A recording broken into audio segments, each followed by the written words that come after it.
a chance to meet this phenomenal lady at something called a Straight Pride Parade and Rally. And it took a lot of courage to show up for that event. There was like 1,000 or 2,000 Antifa people around. And I met her very briefly. She gave a presentation. It was at a rally type presentation. I said, I got to get to know her a little bit better. And we invited her up to the Boston area where she spoke early January. And when we put this together, she was very amenable. And she lives in New Jersey, so she's not too far away. But I'm going to just read the little blip here.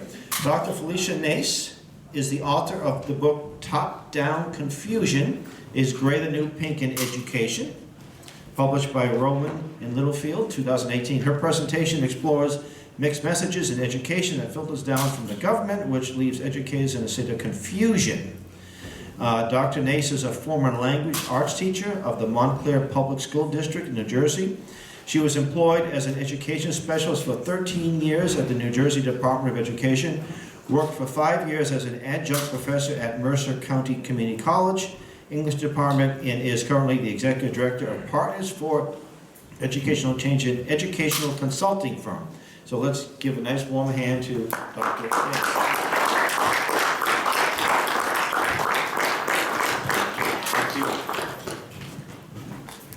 Good afternoon. So lunch was wonderful. Yeah. It was good. So I don't know if someone made the lunch or if you purchased it. No, a lot of arrangements. You have a lot of good cooks in this area. Food was sensational. Thank you. We're going to talk today about fake news. And I'd like to get some of the young people's perspective because I know you hear the term a lot. So if you could stand and shout so that we can all hear you, what does fake news mean to you? Because I know you hear it a lot, but you know, when I was a kid, I used to hear a lot of things, a lot of slogans, a lot of I don't know, things that adults talked about constantly. But I didn't really make good connections until I got older. So just curious, what do you think fake news is? What does it mean to you? Manipulate the mind. Manipulation of the mind. Yeah. Okay, it's a good one. Anyone else? Incorrect news to push an agenda. Very good. Incorrect news to push an agenda. Excellent. Anyone else? You guys are well informed, by the way. Any other young people? You hear fake news all the time. What does it mean to you? And there's no wrong answer. I'm just trying to get a sense of what you know, what you don't know. So just one more volunteer from this side of the room. Any takers? Just stand up and shout it out. No?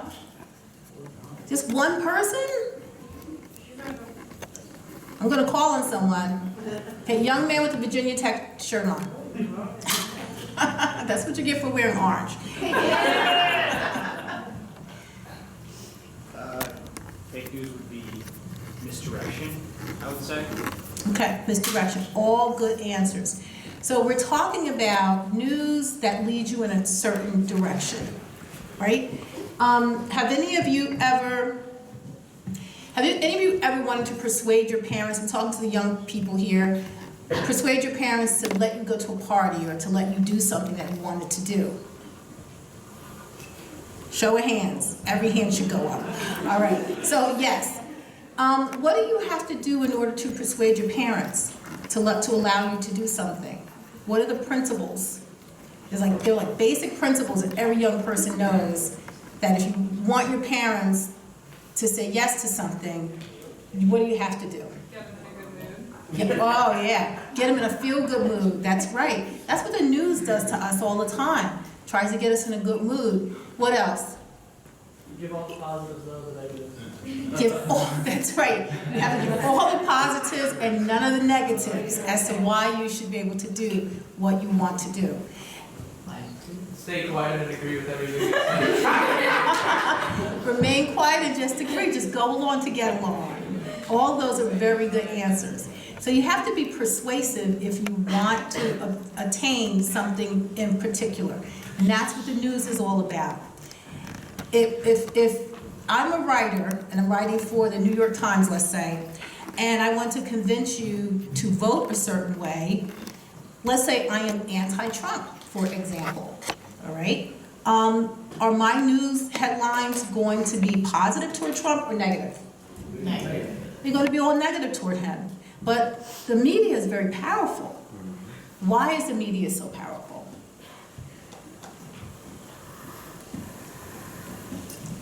I would say because people tend to believe what they're told. Yep. People tend to trust what they're told. Right, they think they're telling the truth. Yeah. Could we, was there ever a time in this country that we could trust the media?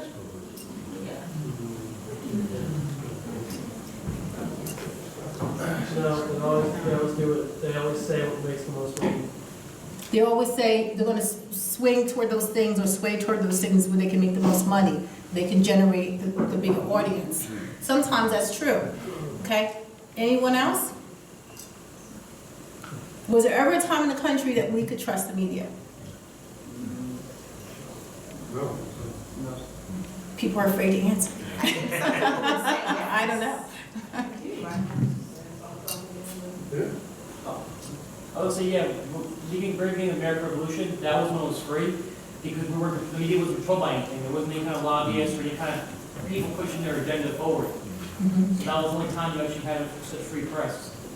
That was probably the purest time in media that we had. You're absolutely right. And then as we had lobbyists, as we started to have things to sell, because media is all about selling, right? As we started to have things to sell and agendas to push, that's when the media started to go downhill. So I'm going to read a few headlines to you, and I'd like for you to respond to them. So here's the first one. This is a CNN headline back in January, and it says, Donald Trump faces uproar and consequences after Soleimani killings. What comes to mind? Is that a positive headline? Makes it sound like it's his fault. Right. Makes it sound like it's his fault, like he did something wrong, right? Here's another headline. The killing of Soleimani is tantamount to an act of war. Does that sound positive? No. It sounds like our president did something wrong. Okay? So media has this way of persuading people and swaying us one way or the other. What are some of the things that we need to look at when we look at headlines? We need to look at who's writing the material. A lot of times there'll be bios online that you can Google. This is for everyone, not just the young people, but all of us. You know, Google, see what their political leanings are like, see if they have Facebook pages, see what they're posting, and how they think about certain political things in the world, how they comment on certain news articles, for example. And you'll get a sense of how they think and how they want to persuade their audience. Here's another headline. This one is taken from NewJersey.com. It's closer to home. And this one was published February 2019. It says, New Jersey schools will finally teach about LGBT history. Any thoughts on that? I didn't know there was a history of that to be taught. Yeah, exactly. Most of the history is made up, as a matter of fact. Yeah, so we have this LGBT history curriculum that has come to New Jersey, will be fully implemented in September, that I am just absolutely against and fighting all the way with groups of parents throughout the state. And so this particular headline is not one that is pro-LGBT, right? It uses the word finally. New Jersey schools will finally teach about LGBT history. Finally, like we really need it. Wow, we're finally going to get something that we wanted. No one asked for this. Our governor mandated it. Yes. They're not pro-LGBT, they're anti-LGBT. You think they're anti-anti? Yeah. Yeah? They're against whoever they think is against them. They're against whoever they think is against them. Great, that's a good answer. I like that. So, we're finally going to get to teach about LGBT history. Yet, in Camden, New Jersey, this is a 2017 statistic, 17% of students read on grade level. Okay, did you guys get that? Only 17% of students in Camden, New Jersey read on grade level. Newark, which is one of our largest cities, many of you probably know Newark or have heard of it, only 37% of students read on grade level according to their last test. The only test results I can get were back in 2017, because that's what's posted online, and they are finally getting an LGBT curriculum. Okay, they don't need it, obviously. So these are, those are sensational headlines, and we see them a lot in the news. So here are a few more. The first one, fans already camping out, vendors setting up for Trump's rally in Wildwood. That was taken from NJ.com, and the New York Times, Trump's New Jersey rally, frigid, wait is worth it for president's fans. See anything wrong with that picture? Those two headlines?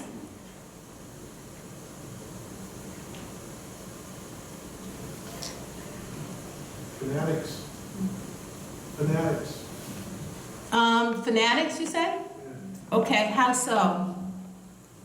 Make it sound like it's a football game or something. Fans are lining up. Thank you. Tickets. Absolutely. And so many people read this headline with their coffee and they missed that. The president doesn't have fans, he has voters. He has supporters, right? This is the first time I've seen that where they classify a president as having fans. It's really interesting what they do in the media. And so the last headline, Trump and Pelosi exchange snubs at the State of the Union address. Gotta love that one. So who is Pelosi? Speaker of the House. Speaker of the House, Democratic Speaker of the House. And so, now, who watched this event? You know which event I'm talking about. Yes. What did you think of it? What happened? Can you explain to us what happened for those who don't know? About the whole State of the Union? Well, just the snubs. So I suppose when President Trump handed his copy of his speech, he gave one to Mike Pence. I don't believe he shook his hand. And then he went to give one. He did shake Mike Pence's hand? No. No, I don't think I'm not sure. No. And then when he handed it to Nancy Pelosi, she went to shake his hand and he just turned around, ready to give his speech. That would be considered a snub, right? If he didn't shake her hand, okay. Did he see it? Did he No. see it? Did he know she was sticking her hand out? And even if he didn't, he had a lot on his mind that night. I mean, he's the president, And he okay? didn't shake Mike Pence's hand, so. Right, so where's the snub if that's the case? All right, so what she did in return was, Right. She ripped up the speech in everybody's, as the camera was right on her, multiple times, made a big yeah. thing. So she ripped up the president's speech on national television and multiple times. I mean, she She took different just steps tore into it. and, Yeah. the facial expression and the whole scene. So, do you think the word snub is appropriate for what she did? No. No, not at all. So, but this, Isn't that illegal, what she did? I would think Wasn't that- I so. thought somebody had said that was a legal document, Mhm. and she now. Yeah. And there were so many families that he recognized and military people that were recognized in that speech. And shame on her for tearing it up on national television. Yeah. Yeah. And so they called it a snub. So, do you think this is a friendly newspaper toward Donald Trump or an unfriendly? Is there a friendly one out there? New York Times. There were a few, and they're much smaller papers, as a matter of fact. But yeah, so this is not a friendly article. You can tell right from the start. They were just simply snubs, when it should have been, I think, a lot more explosive in terms of what Nancy did. Which was to tear up a speech that held so much sentiment for people in the audience and for Americans. Okay, a few more headlines. Most say race relations worsened under Obama, poll finds.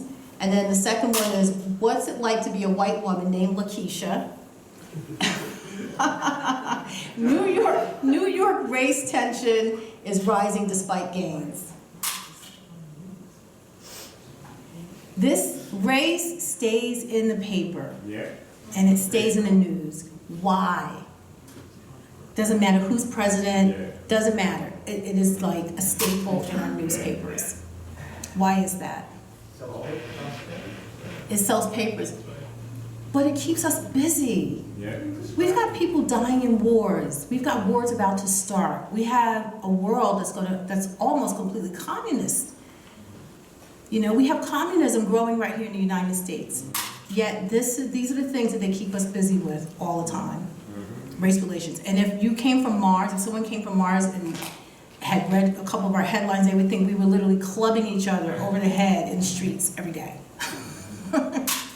You know. But this is, I call these busy headlines. It keeps us occupied. While they're doing something else over here, this occupies a lot of our mindsets. And CNN and New York Times are just notorious for being what? Liberal? Very liberal and race baiting. They love race baiting. Yep. So why are the headlines so important? Because it's the first thing that we see in the morning. If you turn on your phone, it's all about headlines, right? If you look on Facebook, the news will just start to align on your Facebook page. It just lines up automatically. It's just always there, it's always in our face. And we have such short attention spans that a lot of times people will stop at the headline, right? And you know, what happens? What happens if you stop short of a headline and you don't read any further? You think that's a story? That becomes the story, right? So many times at work, people gather around the water cooler and you're talking about the headlines. They're not talking about the actual story, they're talking about the headlines. So a lot of times people will just stop right there because their attention spans are so short and we're always busy doing something on our phones. And the technology age just has us busy all the time. Headlines prepare the reader's mindset. So just like I read, for example, Trump's New Jersey rally, frigid weight is worth it for president's fans. People conjure up a picture. They create this picture in their head of, like you said, a football game. You're not going to take your president seriously if you think of him as a fan, if you think of his supporters as fans and not supporters and not voters. So your mindset is already prepared. Headlines are designed to be sensational and suggestive, really bad for our young people, okay? Because as we know, young people will jump from page to page. Those of you who are teenagers, raise your hand. How many times a day do you look at your phone? Is it more than 10? Just off the top of your head. Every hand should be up. Well, not every hand. Oh, good. There's some who don't. But a lot of you who do. So that's a lot of information that's pouring in one way. A lot of information coming in one way, especially with the headlines. They're designed to be sensational and they're designed to be suggestive. Okay, and they're not always overtly suggestive. Sometimes it's just subliminal. But if you see something enough, a lot of times it becomes quote unquote true. Headlines are an important factor when creating a news story. Can someone tell me why? It's a hook. It's a hook. Yep, and what's important about a hook? It gets the reader going.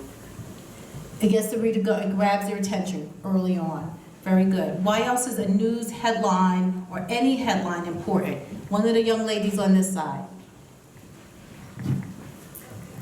Because it's the first thing you see, so it's the first interpretation you get of it. So you make a decision within 30 seconds if you see something. So the first thing you see is you've already made your decision. That's right. They play on the mentality of people. And trust me, they study how long people attach to something. How long does it take for someone to actually attach to something? And that's what happens with headlines all the time. So this was an interesting article. It's just an excerpt from the article that, that I was able to secure. And it talks about the attention span. Is there someone who can read, who would like to read this for me?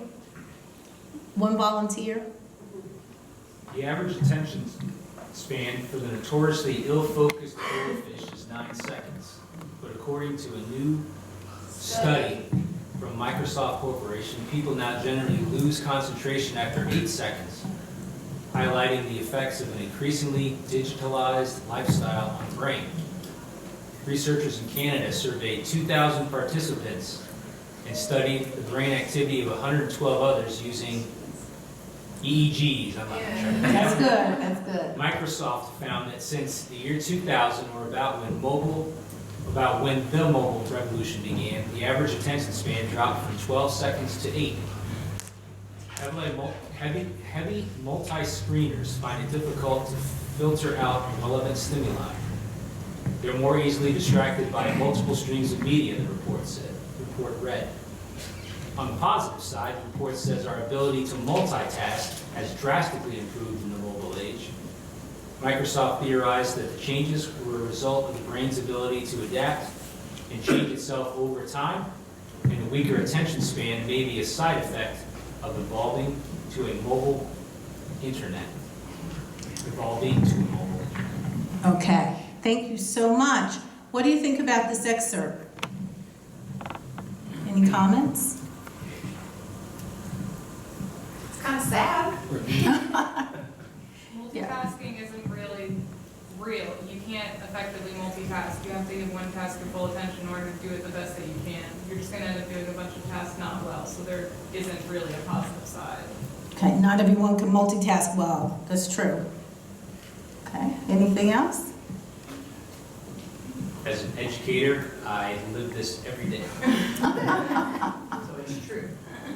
Or you think it's true. I don't think it's true. It's what I see every day when I go to school. Okay, so many of us experience having to divide our attention, to splinter our attention when we're trying to multitask, especially when we're checking the Twitter account, the Facebook account, and our email accounts, etc. Right? It goes on and on. At any rate, what are some of the things that we need to look at when we read articles and they talk about reports and research? The statistics? The actual statistics. So if I want to write an article and I want to slant it in a certain direction, all of my stats are going to favor the direction in which I want to write that article. Okay? I'm not going to pull stats from a researcher that goes against what I'm trying to relate to my audience. So the average attention span, according to this research from Microsoft Corp, says that people's attention span is declining. However, when I went to click on the new study, because you always want to click on it if it's there, there's nothing there. There's a lot of advertisement for Microsoft products, right? So then I started researching, Googling it. I couldn't find it. But it looks good in the article, doesn't it? No, see, I assumed it was true, and Yeah. and I think the other thing you have to look at, I've learned this with health and nutrition things, who funded the research? Exactly. You have to look at the author, look at who's funding it. Okay, a lot of articles are passed off as articles, and they're actually advertisements. Okay, so very good things to look at. And then it says researchers in Canada surveyed 2,000 participants and studied the brain activity of 112 others using the EEGs. How old were these people? What were the ages? Okay, you have to look at where the participants live. Are they in rural areas? Are they in the city? There are a lot of different factors that play into whether or not research is legitimate. You can put an article together right now, any of you, who are teenagers. We could put a great article together, say some researchers said something, and most people will believe it. But, you know, the Researchers in Canada article, in terms of the research itself, what's the name of the research? It's not there. And also, when I looked at the bottom of the article, there are no footnotes. In this country, we used to require any article that mentioned research, we used to require that at the end of the article there were footnotes, and there were places where you could actually go and look at the research itself if you wanted to do that independently. We don't require news outlets to do that anymore. You know, so if you are a young person and you see articles or material that doesn't ring true, it's okay to write the news outlet in question and say, where is this, and where did this information come from? Where's the research? I'd like to see it for myself. You know, we have to hold media outlets to task, and I don't think we do that much anymore in this country. Oh. Okay, so this is the downward spiral of the level of our media outlets. We used to say that news information was slanted, like it had a little slant to it. Then it went to distorted, misrepresented, partial, a little one-sided, and now, as President Trump says, it's just fake. It's just fake news. And, you know, there are a lot of people who don't appreciate the fact that President Trump is not a polished speaker, you know, but we have to start looking at not only what people are saying. You know, he got elected for a lot of reasons in this country, and I think one of them is because he's not so polished a speaker as some of our previous presidents were. Because it's not about how you say it, it really is about what you say. I know a lot of us are taught, oh, it's not what you say, it's how you say it. It's really what you say these days. Because we can't distinguish truth from untruth anymore, you know, especially when you read a lot of our media articles. So, you know, he brought up the fact that a lot of the news is fake, but we have the responsibility of actually putting the pressure on media outlets and saying, this is not what we want to see. We want more. We require more. You know, it's really the dumbing down of America by us not forcing news outlets to say, well, where's the proof? You know, I talked to my niece on Sunday night. I had dinner with her. She's at Kane University in New Jersey. She wanted to experience college, but she didn't want to go too far away from home. So she's like right around the corner. And I had an opportunity to have, you know, a bite with her and to talk to her. And I know how she leans, okay? But I try a little bit at a time to get her to see both sides of the aisle.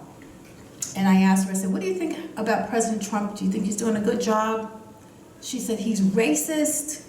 And it's just so many other things she said about him. She just doesn't like him. And so I said, well, why do you think he is racist? What has he done? Can you list some of the things he's done? And she said, he just is. You know, but it's the headlines. I know exactly where it comes from. I said, well, next time I see you, I want you to research. I want you to point out some things that actually say that he's racist. Bring them to the table and we'll talk about it. Now I want to see what she comes up with.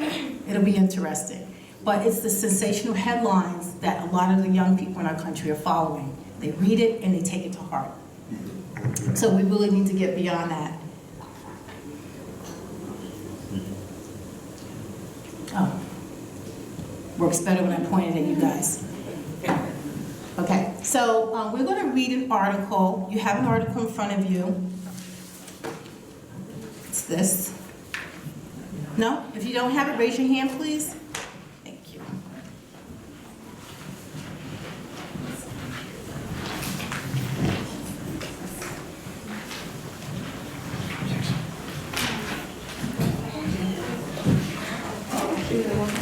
Yes.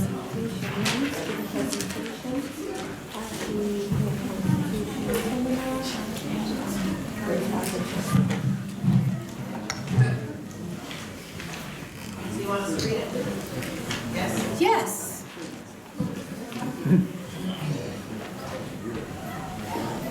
So just take about 3 to 5 minutes, look over the article. If you have a pencil, I want you to underline anything that you believe stands out as perhaps not being true.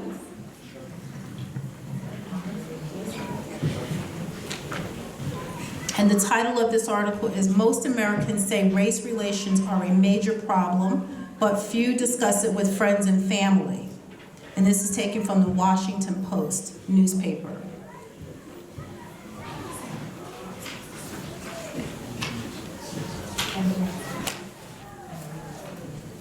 Circle anything that sticks out. Circle anything that sticks out as perhaps not being true.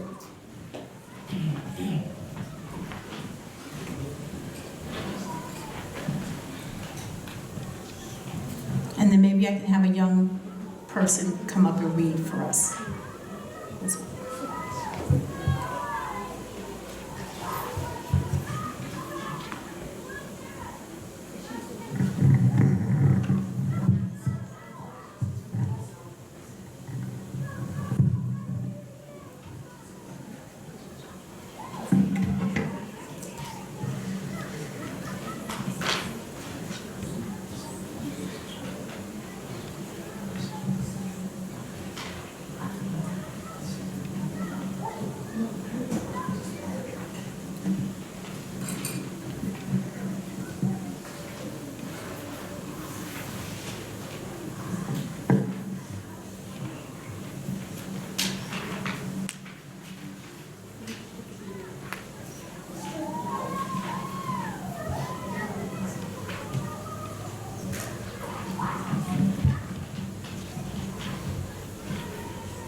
Is there a young person in the audience who would like to read the article out loud? Okay, please, can you come forward?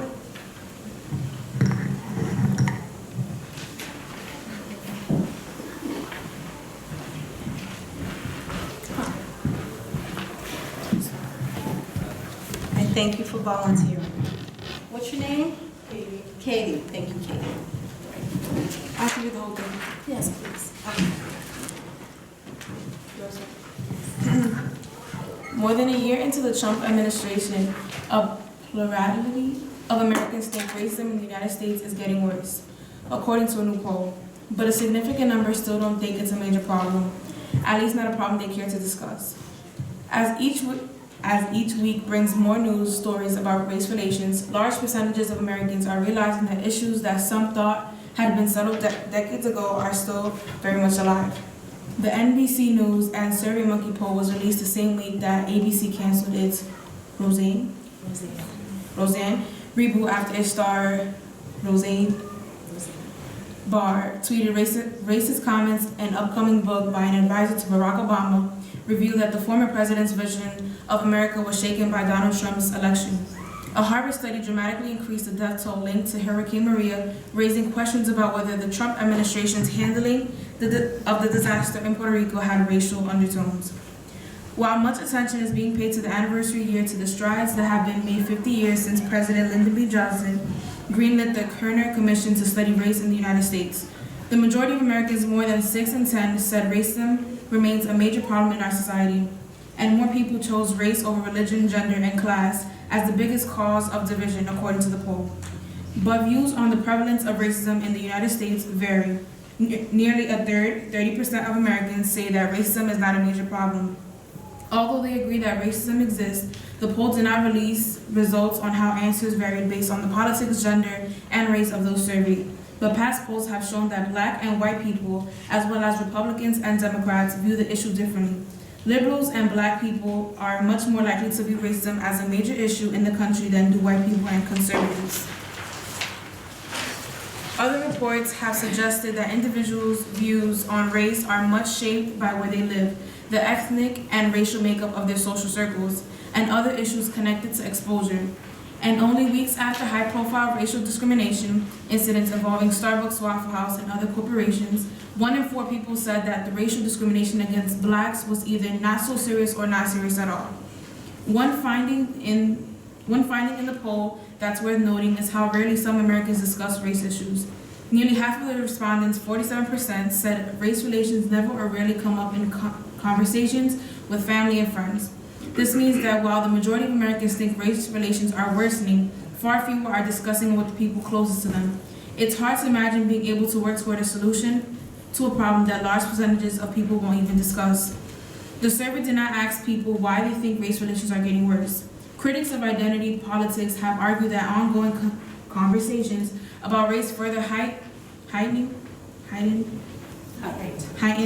the tension between the races. Many others have pointed to President Trump's rhetoric as a major cause of the increase in racial tension in the United States. The poll also did not address whether the respondents are hopeful that race relations will improve. That number could be telling in terms of how Americans view the responsibilities of government, business, and even themselves in fixing what they clearly see as a problem. Thank you so much. Thank you.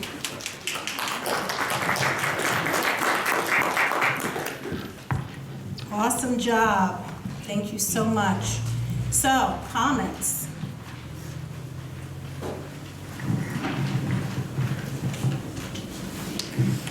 Oh, there's no link to the poll. You can't see the data. Cannot see the data. They neglected to put a link. That should be a big red flag. So if there's no link, then what do you have to rely on? Yeah, you just have their word to rely on. So that's a big red flag for young people. If you read an article and they keep referencing, a lot of research, but there's no link to the research, then perhaps they don't want you to see it. Okay, anything else? So a lot of people scribbling. Reverend Kraft. Yes, there's quite a few, but I want to take but a couple of them. When I was Master Divinity candidate at Harvard Divinity School, there was 3 types of analysis that everybody had to refer to. That was race, class, and gender. And all analysis came out of those 3, which is a Marxist and communist tactic. It does nothing but to divide and conquer the people. And on this here, what paragraph? The last paragraph on the first page, it says what views on the prevalence of racism. Here you see how they divide and conquer people by putting them in broad, indiscriminate categories. They have the differences between how black people see racism versus how white people see racism. They make a difference between how Republicans see racism versus how Democrats see racism. They make a difference on how liberals and black people, in other words, in their minds, that there's no such thing as a black conservative. All blacks must be liberals. And God help you if you step out of the box. And people believe that nonsense. And all white people must be conservative.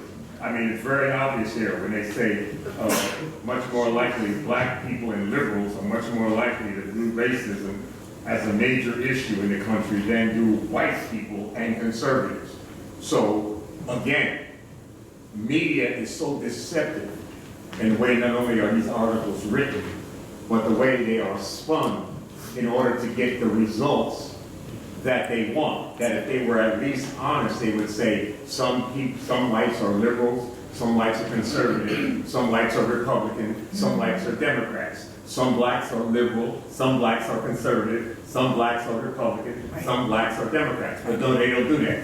Me and my wife, we would have heated discussions when she was at Gordon College, where the professors, there was some liberal professors teaching sociology, and social work are great on this nonsense. And when my wife would say that she was opposed to homosexual marriage, and the professor would look at her and say, "You're a black woman. Not only are you a woman, but you're black.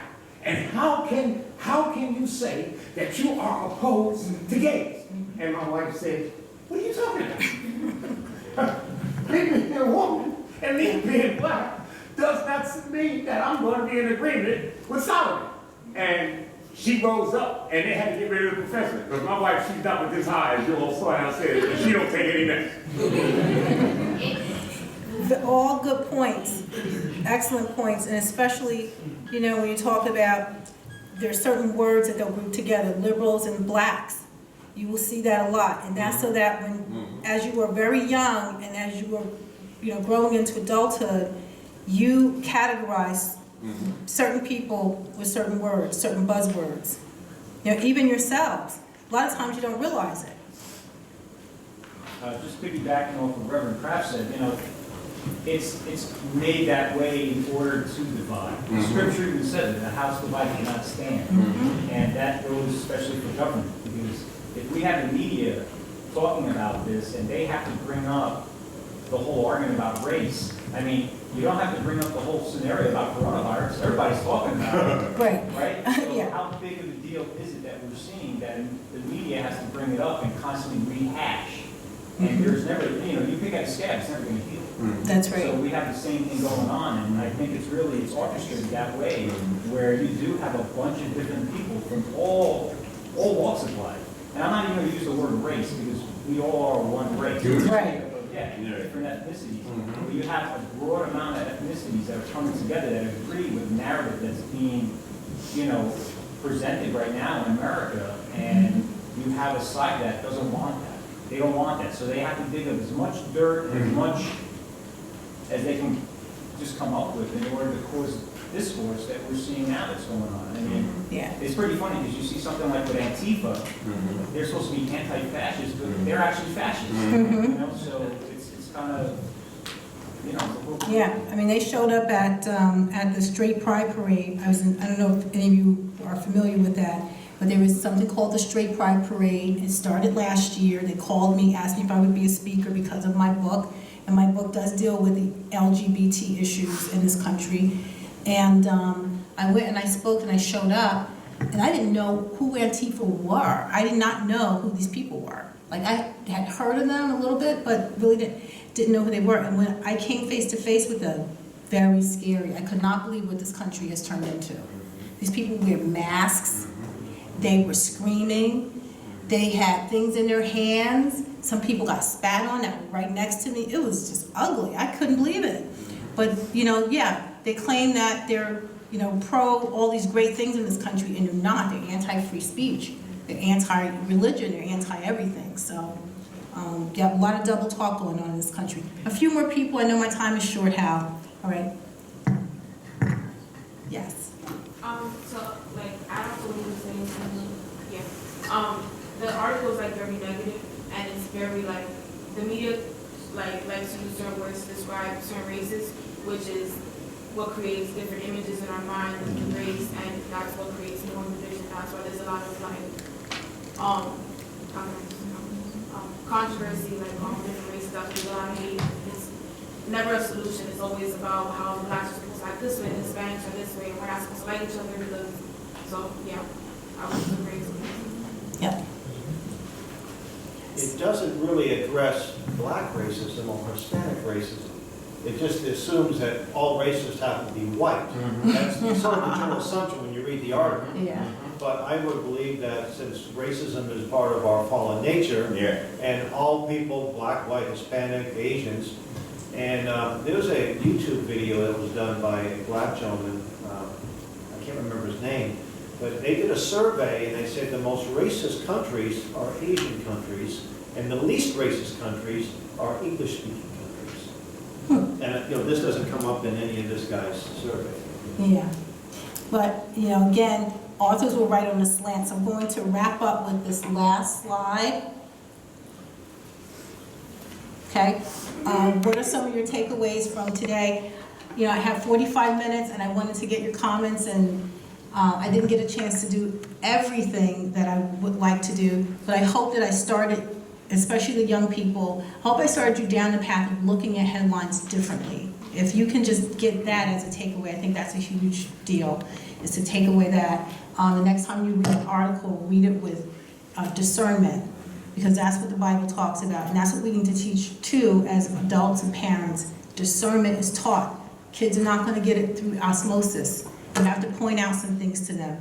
And I think starting with the newspapers and the headlines is a good way to start. So as you read, ask yourself what's missing. Don't look for what's there, look for what's missing. Where's the research? Where's the proof? News source, research for political leanings. You can basically Google, is New York Times a liberal paper? Is it a conservative paper? And it makes a big difference in how their stories will be slanted. The writer, what do you know about the writer? Most newspaper writers will have bios online. So those are easy facts to check. What facts are stated? What's the source? Okay, if it's a liberal leaning paper and they say, we conducted our own research, because I know a lot of times NBC, sickening with their polls. They're always giving a poll, but most of the people who are going to participate in their poll are going to be what? Liberal leaning. So their polls are always going to turn out in their favor, the way they want them to. But they're notorious for giving polls. Comparative reading, your stats, compare other articles to the ones that you're reading. If you're reading on a particular topic, don't just look at one newspaper. Look at a variety. Look at some liberal papers, some conservative papers, and somewhere in the middle there may be truth and there may not, honestly. But do your research and do some comparison reading. And then would anyone like to add to that list as we close? Any other words of wisdom to avoid falling into the trap of fake news? Famous last words? We're all one human race, okay? That's it, period. We'll end on that note. Thank you very much. Okay.